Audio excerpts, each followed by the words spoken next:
బ్రిటిషర్లు Congress party ముఖ్యంగా నెహ్రూ కలిసి పన్నాగం కదా ఇది. అది ఎడమ, ఇది కూడా 2 కలిపి ఒక దేశం. 2570 కిలోమీటర్ల 2 దేశాల మధ్య దేశాన్ని అడ్డంగా నరికారు భారత్ని అప్పుడు.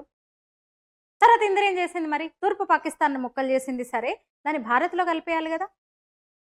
ముక్కలు చేసినా నువ్వు పాకిస్తాన్, దాన్ని భారత్లో కలిపేయక అది ఎక్కడో పాకిస్తాన్లో ఉంటుంది, అదే పాకిస్తాన్ అది ఎక్కడో ఉంటుంది, బంగ్లాదేశ్ ఈ ముక్కు ఇక్కడెక్కడో ఉంటుంది. నువ్వు యుద్ధం చేసి వాళ్ళ మీద గెలిచినప్పుడు దాన్ని భారత్లోనే కలిపేయాలి కదా. లేదు, దాన్ని ఇంకొక తురక దేశంగా వదిలేయడం ఏంటి అంటే ఎంత పెద్ద కుట్ర పన్నింది నాడు ఇందిరాగాంధీ. అర్థం చేసుకోవచ్చు.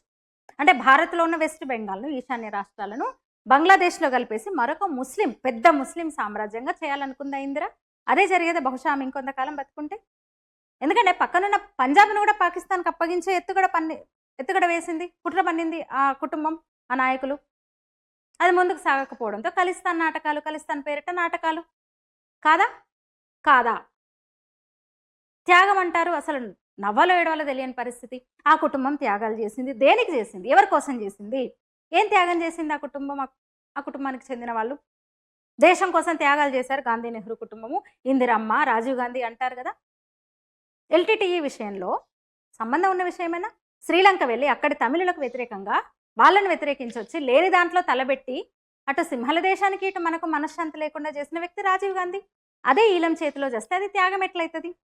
ఎట్లా త్యాగం అవుతుంది? అవుతుందా త్యాగం? అది దేశం కోసం త్యాగం అవుతుందా? అది